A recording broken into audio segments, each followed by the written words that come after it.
지난주부터 7월 선교 시리즈 말씀 함께 나누고 있습니다. 지난주에는 선교는 명령이다 라고 하는 말씀으로 함께 메시지를 나눴고요. 가라! 하나님 명령하시면서 아주 강한, 첫 주부터 그냥 가라! 가! 막 이렇게 말씀하셨어요.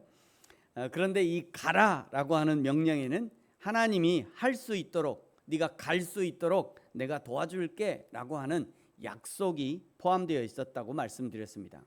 곰곰이 생각해 보면 성경에 있는 모든 명령에는 하나님이 할 수 있도록 도와주겠다고 하는, 할 수 있도록 해주겠다고 하는 이 약속이 포함되어 있다는 것을 기억하셔야 합니다. 우리가 매주 암송하는 10계명 역시 10가지 명령이잖아요. 10계명, 10가지의 명령, 이런 의미거든요. 일이 뭐예요? 일. 다시 일. 네, 가만 생각해 보면 눈에 보이는 사람도, 곁에 있는 사람도 일편단심 사랑하기가 쉽지 않잖아요.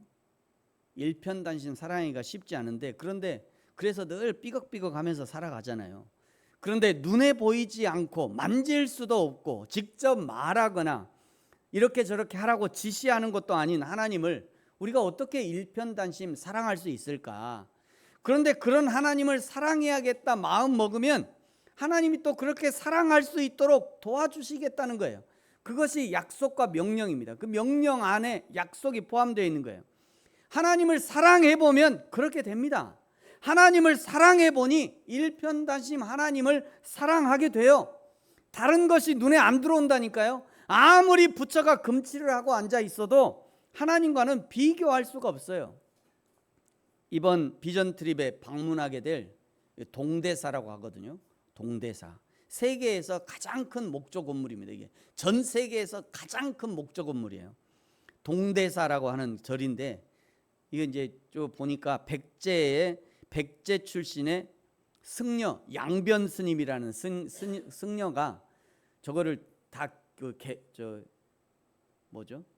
디자인, 이 절을 어떻게 만들어야 되는지 요 백제의 양변 스님이 저걸 다 이렇게 디자인을, 건축 설계 저 동대사를 어떻게 서로 배치를 해야 이게 절이 되는지 그거를 백제의 양변 스님이 알려준 거예요. 저거를. 대단하죠. 이제 우리가 이제 그런 것도 지금 공부하고 있거든요. 이 동대사 안에 비로자나불이라고 하는 높이가 약 15m에 달하는 거대한 청동 불상이 안치되어 있습니다.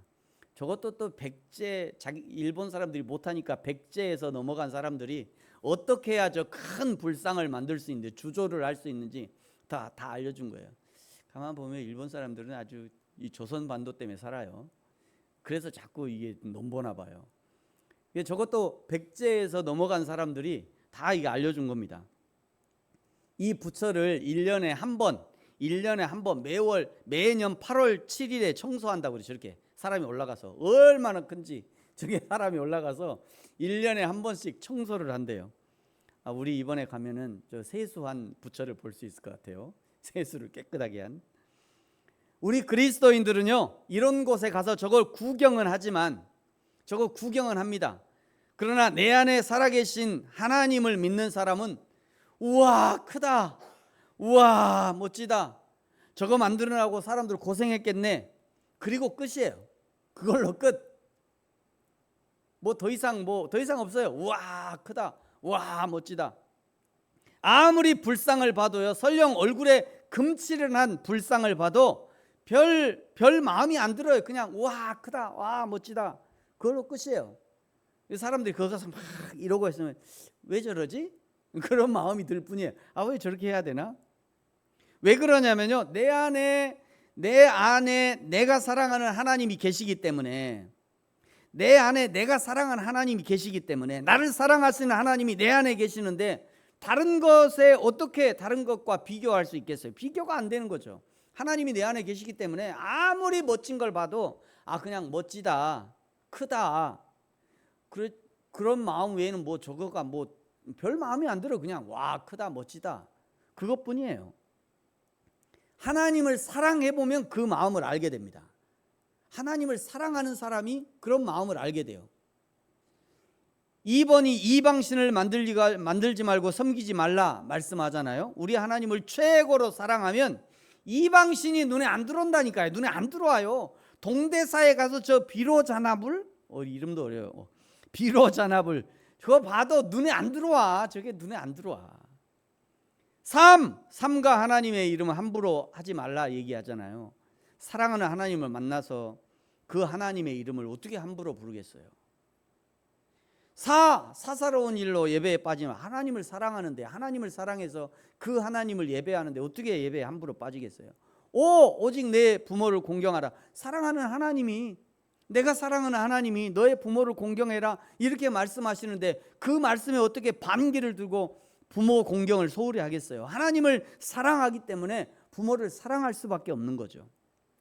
이 10계명뿐만 아니라 모든 하나님의 명령에는 반드시 그것을 가능하게 해주겠다는 하나님의 약속이 포함되어 있다는 것을 여러분 반드시 기억하셔야 합니다.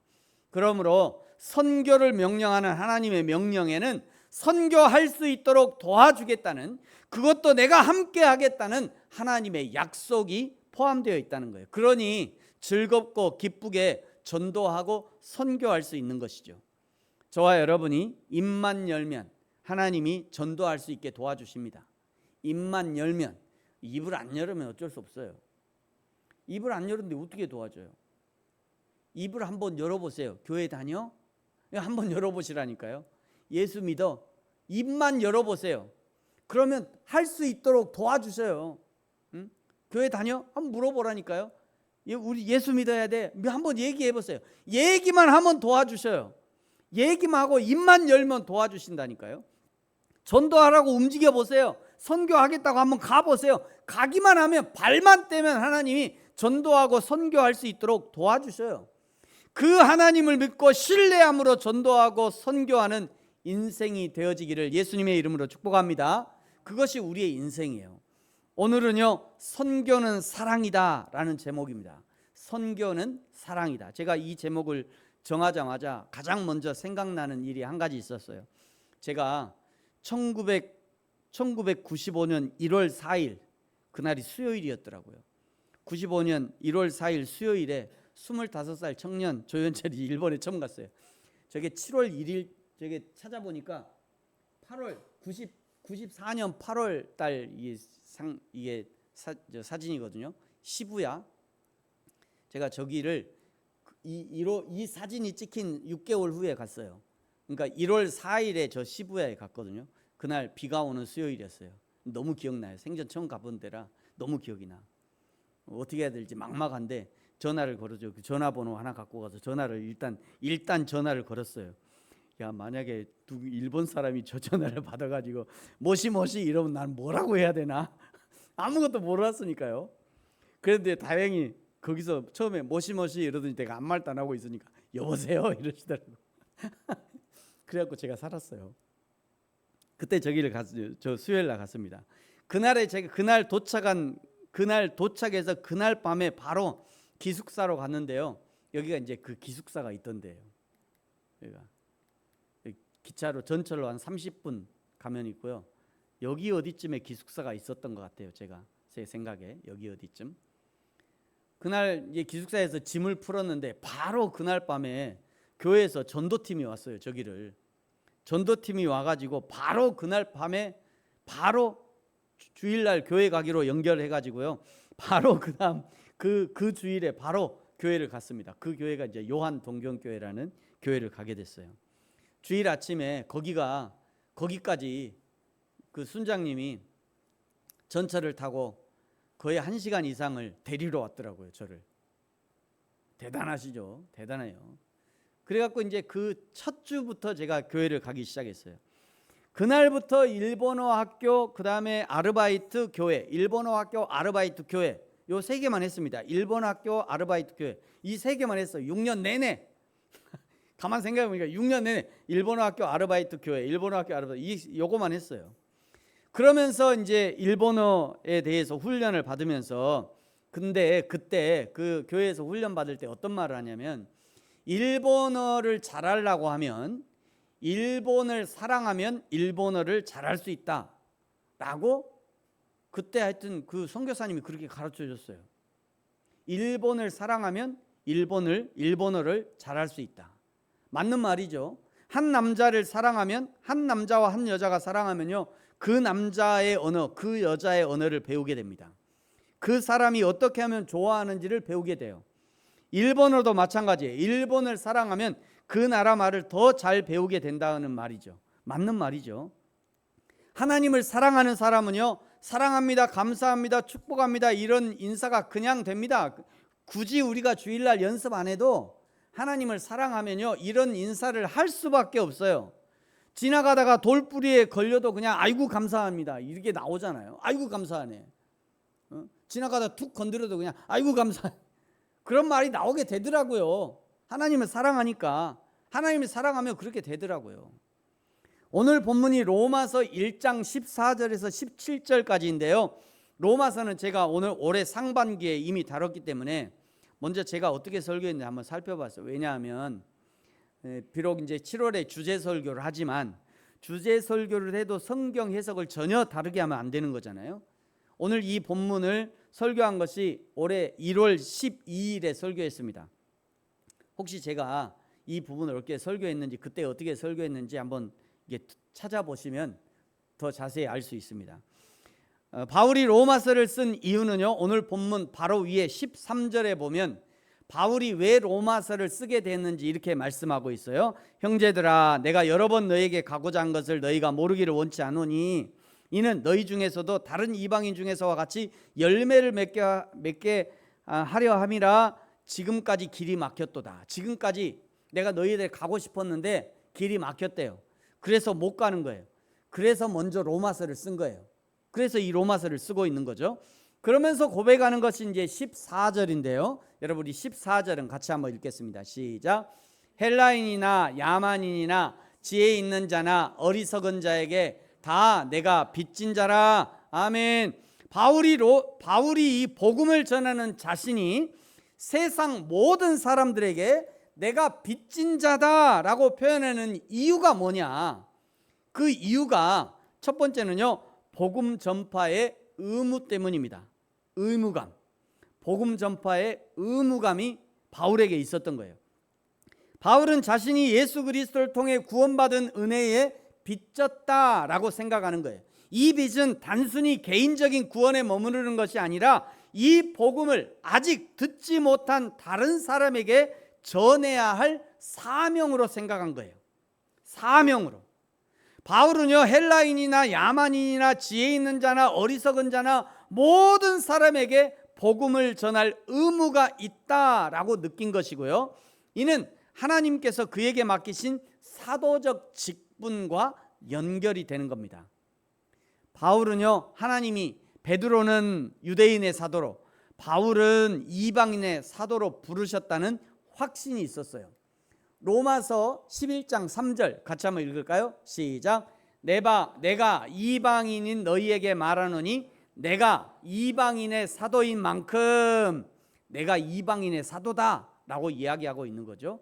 자, 갈라디아서 2장 8절 같이 읽죠. 시작. 베드로에게 역사하사 그를 할례자의 사도로 삼으신 이가 또한 내게 역사하사 나를 이방인의 사도로 삼았다 얘기하잖아요. 바울이 계속해서 나는 이방인의 사도다, 하나님이 나를 이방인의 사도로 부르셨다라고 생각하고 있는 거예요. 그래서 바울은 끊임없이 이방인을 향해서 가려고 했죠. 그 끝이 스페인이다 라고 생각했습니다.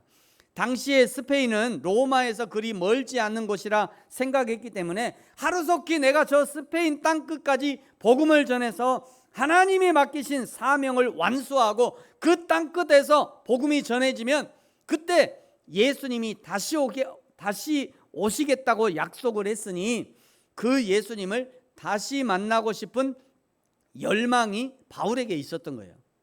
여러분, 저와 여러분에게도 이 예수님을 만나고자 하는 열망이 있어지기를 예수님의 이름으로 축복합니다. 왜냐하면 예수님이 다시 오시는 그날이 천국 가는 날이기 때문이에요. 그렇다고 나 오늘 빨리 천국 가고 싶어 이러면서 이렇게 빨간 망토를 둘러서고 막 뛰어내리면 안 돼요. 빨간 망토만, 어린이들은 빨간 망토만 들으면 슈퍼맨처럼 날 수 있을 거라 생각하잖아요. 이게 애들 위험하대요. 빨간 망토 많이 사주지 마세요, 애들한테. 실제로요, 애들이 저 빨간 망토를 두르고 슈퍼맨처럼 나른다고 낙상 사고가 많이 일어납니다. 실제로요. 그래갖고 죽은 애들도 있잖아요. 여러분 조심하셔야 돼요. 우리에게 맡겨주신 사명에 최선을 다한 사람은 그 하나님의 날을 사모하게 될 것이고요, 뭔가 아직 조금만 더 시간을 주시라고 예수님이 다시 오심을 미뤄보고 싶은 사람, 그런 사람은 아직 사명을 완수하지 못했다고 생각하는 사람일 거예요. 저와 여러분이 우리에게 맡겨주신 사명을 다 완수하고 그야말로 사명의 땅끝까지 복음을 전하는 일을 완수하고 하나님을 만나게 되기를 예수님의 이름으로 축복합니다. 바울이 자신을 세상 모든 사람에게 빚진 자라고 표현하는 이유 두 번째는요, 하나님의 은혜에 대한 자연스러운 반응입니다. 하나님의 은혜를 받으면요, 기본적으로 빚졌다는 생각이 들고요, 빚진 자의 마음이 되는 것이에요. 하나님의 은혜를 받았다면 나 같은 죄인 살리신 그 은혜 놀라와, 이런 찬양이 그냥 흘러나와요. 누가 시키지 않아도. 나 같은 죄인 살리신 그 은혜 놀라와, 이런 찬양이 그냥 흥얼흥얼 흘러나오는 거예요. 흥얼흥얼. 그것이 하나님을 인식하는 인간의 기본적인 반응인 것이에요. 바울도 자신이 복음을 전하는 것이 하나님의 은혜에 대한 마땅한 반응이자 빚을 갚는 행위라고 생각했던 것입니다. 하나님께서 자격 없는 자신을 구원하시고 사도로 세우셨으므로 이제 이 은혜를 다른 이에게 흘려보내야 한다는 그런 책임감을 가지고 있었던 거예요. 디모데전서 1장 15절에 보면요, 바울은 자신을 나는 죄인 중에 괴수다 라고 표현한 그런 부분이 등장합니다. 죄인 중에 괴수. 지금 윤석열 대통령이 이게 비상계엄을 잘못해가지고 그냥 지금 잡혔잖아요. 지금 구속되어 있는데 그거를 어떻게 표현하냐면 이렇게 표현해요. 내란의 우두머리다. 법 용어가 바뀌기 전에는 뭐라고 했냐면 내란의 괴수, 법 용어가 바뀌어진 겁니다. 내란의 수괴 이렇게 바꿨어요. 바울이 이게 이제 내란의 수괴가 괴수 똑같은 얘기입니다. 똑같은 말이에요. 내란의 수괴나 내란의 괴수나 똑같은 말이에요. 바울이 자신에 대해서 사용한 이 괴수 또는 수괴라고 하는 이 단어는 못된 짓을 하는 무리의 우두머리, 이런 의미예요. 못된 짓을 하는 무리의 우두머리. 바울이 스스로에게 괴수라고 하는 단어를 사용하는 것은 이전에 자신이 못된 짓만 골라 하는 그런 우두머리였다는 거예요. 바울의 대표적인 못된 짓 몇 개 있죠. 그리스도인들을 색출해서 당국에 고발하는 일들 아주 부지기수였습니다. 그러니까 바울이 뜨면 무조건 잡혀가는 거예요. 바울이 뜨면. 물론 성경에는 막 그런 게 기록이 안 돼 있지만 바울 자신이 그렇게 얘기하는 거죠. 뿐만 아니라 스데반 집사를요, 많은 사람들 앞에서 돌로 쳐 죽였잖아요. 그 앞장선 그 앞잡이가 저 바울이었어요. 바울이 이런 일을 한두 번 한 것이 아니에요. 뿐만 아니라 다메섹 성에 가서 예수 믿는 사람들을 찾아 죽이려 했던 일도 있었죠. 그러다가 다메섹 도상에서 예수님을 만나면서 이 다메섹에 가서 잡는 일을 이제 실패하게 된 거죠. 이런 죄인 중에 괴수와 같은 자신에게 복음을 주셔서 용서해 주셨을 뿐만 아니라 이제 그 복음을 전하는 사도로 불러주셨으니 그 은혜가 얼마나 큰지, 그 은혜는 내 생명으로도 갚을 수 없는 한량없이 큰 은혜다라는 생각을 하고 있었던 겁니다. 그래서 그 은혜를 받는 바울이 이 은혜를 다른 사람에게도 흘려보내야겠다 생각한 것이고요. 그것을 위해서 자신을 사도로 세워주셨다라고 생각하게 된 거예요. 바울이 자신을 세상 모든 사람들에게 빚진 자다라고 표현하는 이유 세 번째는요, 세상 모든 사람에 대한 책임의식 때문이었습니다. 바울은 특정 민족이나 계층에 국한하지 않고 모든 인류에게 복음의 빚을 졌다고 생각했어요. 여기 헬라인이나 야만인이나 지혜 있는 자나 어리석은 자에게, 이 표현에는요 당시의 모든 인류를 포괄하는 그런 개념이었습니다. 바울이 로마서를 기록했던 AD 75년경에 인식하고 있던 이 세상은, 여기가 예루살렘 이스라엘이잖아요. 여기가 이스라엘이에요. 바울이 인식하고 있던 세상은 동쪽으로 가면 바벨론, 동쪽으로 가면 바벨론, 그 너머 인도까지는 그때 당시에 인식을 했던 것 같아요. 그리고 서쪽으로 가면 스페인이 세상의 끝이라고 생각을 했어요. 그래서 바울이 서쪽 끝 스페인으로 가려고 했던 거죠. 그러면 바울이 왜 동쪽으로는 안 갔을까? 동쪽으로 왜 바울이 안 갔을까요? 추측해 본 건데, 마게도냐에서 건너와서 우리를 도와주세요 라고 환상 중에 청년이 얘기했잖아요. 그래서 바울은 서쪽으로 나를 부르시는구나 라고 인정을 하게 된 것 같아요. 바울 당시 동쪽은요 거의 사막, 광야가 많이 있었기 때문에 사람이 없을 것이라 생각했을지도 모르고요, 또 동쪽은 이스라엘 백성의 원수 바벨론이 있었기 때문에 쉽게 마음이 가지 않았을지도 모를 일입니다. 그건 그냥 제가 생각하는 거예요. 그건 몰라요. 정확히 이유가 기록되어 있지 않으니까요. 바울이 헬라인이나 야만인이나 지혜 있는 자나 어리석은 자에게 빚진 자라고 언급한 것을 보면 복음이 모든 사람에게 필요하며 자신은 그들에게 복음을 전해야 될 책임과 사명이 있었다고 강조하는 거죠. 네 번째, 바울이 자신을 세상 모든 사람에게 빚진 자다라고 표현하는 이유 네 번째는요, 복음의 능력에 대한 확신 때문이었습니다. 바울이 빚진 자로서 복음 전파에 대한 강력한 열정을 가졌던 것은 그가 복음의 능력을 확신했기 때문이에요.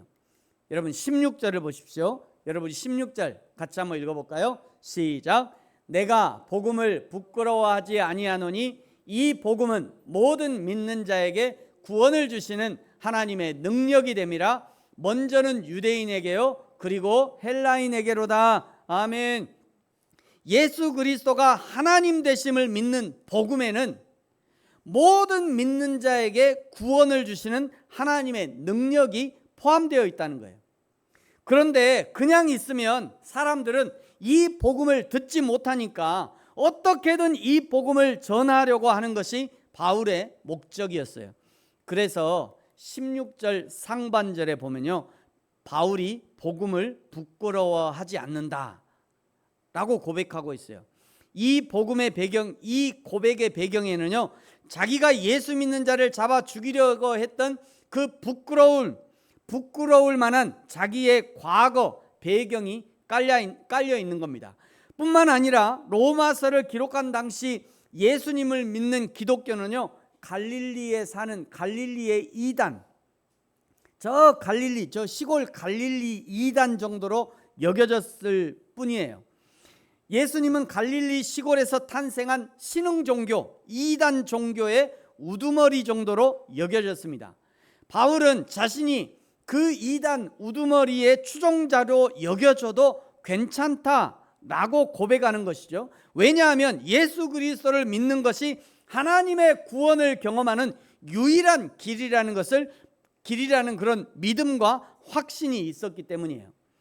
그런 바울 자신의 과거가 있었기 때문에 14절에 보면요, 내가 빚진 자다 라고 고백했던 것이고요, 이 예수 그리스도의 복음에 구원의 능력이 있기 때문에 내가 할 수만 있는 대로 복음을 전하기 원했다 라고 하는 거죠. 어떻게든 복음을 전해서 로마의 성도들이 살아나는 역사를 보고 싶었던 거예요. 오늘 바울이 자신에게 이 복음 증거의 사명이 있다고 고백한 것처럼 저와 여러분, 우리 모든 그리스도인에게 동일한 사명이 존재합니다. 누가복음 10장에 보면요, 어떤 율법 교사가 예수님을 시험하면서, 자기가 율법 교사잖아요. 그러니까 자기는 율법을 통달하는 사람인데, 예수, 그래 당신 요즘에 인기가 많던데 당신 나랑 얘기 좀 합시다 이러고 예수를 불러 모아요. 예수님께 이게 예수를 이렇게 세우죠. 그러면서 예수, 당신은 율법을 알고 있습니까? 하면서 이제 예수를 시험합니다. 25절에 보니까요, 누가복음 10장 25절에 보면 어떤 율법 교사가 일어나 예수를 시험하여 이르되, 예수를 시험한 거예요. 뭐라고 시험했냐면, 선생님, 내가 무엇을 하여야 영생을 얻으리까? 이 얘기는요, 나는 다 알고 있는데 당신은 어떻게 영생을 얻어야 되는지 알아? 이렇게 물어보는 거예요. 예수님께 나는 다 알고 있지만 당신은 어떻게 하면 영생 얻는지 알아요? 이렇게 물어보는 거예요. 예수님이 수사법적 질문하는 방식으로 정답을 이끌어내는 그런 질문을 예수님이 다시 하십니다. 26절에 보면요, 예수께서 이르시되 율법에 무엇이라 기록되었으며 내가 어떻게 읽느냐. 27절 율법 교사가 이렇게 대답합니다. 옳다꾼이 생각했겠죠. 내가 그 아는 건데 그거를 또 나한테 물어보네. 그러고 아주 자랑하듯이 이렇게 대답해요. 내 마음을 다하여 목숨을 다하며 힘을 다하여 뜻을 다하여 주 너희 하나님을 사랑하라 하고, 또한 내 이웃을 내 자신같이 사랑하라 하였나이다. 아주 자랑하면서 내가 그거 알지, 내가 그 다 봐라, 그러고 다 아주 멋지게 얘기한 거예요. 이 대답을 들은 예수님이 결론을 이렇게 말씀하셔요. 28절에 예수께서 이르시되 내 대답이 옳도다, 이를 행하라, 그리하면 살리라 하시니. 여러분 저기 보입니까? 예수님의 대답 같이 한번 읽어볼까요? 시작. 내 대답이 옳도다, 이를 행하라, 그리하면 살리라. 아멘. 오늘 예배드리는 그리스도인 중에 하나님을 사랑하지 않는 사람은 한 사람도 없을 겁니다. 하나님을 사랑하니까 예배드리는 것이고요, 하나님을 사랑하니까 목소리 높여서 찬양하고 기도할 거예요. 이웃사랑도 마찬가지 아닙니까? 이웃을 사랑하기 때문에 함께 모이는 자리에 있는 것이고요, 이웃을 사랑하기 때문에 함께 호흡을 맞춰서 찬양하고 기도하는 거죠. 이웃을 사랑하기 때문에 함께 섬기는 교회를 위해서 헌신도 하는 겁니다. 복음을 증거하는 것 역시 마찬가지입니다. 그 연장선상에 있어요. 이웃을 사랑하기 때문에 바울처럼 어떻게든 복음을 증거하는 것이고요, 이웃을 사랑하기 때문에 바울처럼 어떻게든 선교의 현장에 가고자 하는 거예요. 비록 말이 통하지 않지만 어떻게든 손짓 발짓 해가면서 어떻게든 복음 한마디, 예수님 한마디 전해보려 하는 것이고요, 때로는 직접 가지 못하고 가려는 선교사가 있다면 나도 거기 한 조각 힘을 보태서 예수님이 당신을 사랑한다는 그 한마디 전해보려고 하는 것입니다. 그 사랑의 마음이 전도의 출발점이에요. 그 사랑의 마음이 선교의 출발점입니다. 그 사랑의 마음을 품고 예수님이 이 세상에 오셨고요, 그 사랑의 마음을 가지고 예수님이 나에게 오신 것이에요. 그 사랑의 마음을 가지고 바울이 이방인을 향해 나아가서 오늘 저와 여러분에게 복음이 전달된 겁니다. 이제 그 사랑의 복음을 전달받은 우리가 이 복음을 우리의 가족에게, 이웃에게, 다른 나라에 전달하는 것은 너무도 당연한 사명인 것입니다. 비전 트립은 예수님의 마음을 품는 좋은 기회가 됩니다. 이 예수님의 사랑의 복음을 전달하기 위한 좋은 도전의 기회가 돼요. 이 예수님의 사랑의 마음을 가지고 저와 여러분도 우리의 이웃에게, 우리의 가족에게, 그리고 세계와 열방으로 전도자의 이름으로, 선교사의 이름으로 가서 예수님의 사랑을 증거하는 저와 여러분이 되어지기를 예수님의 이름으로 축복합니다. 기도하겠습니다.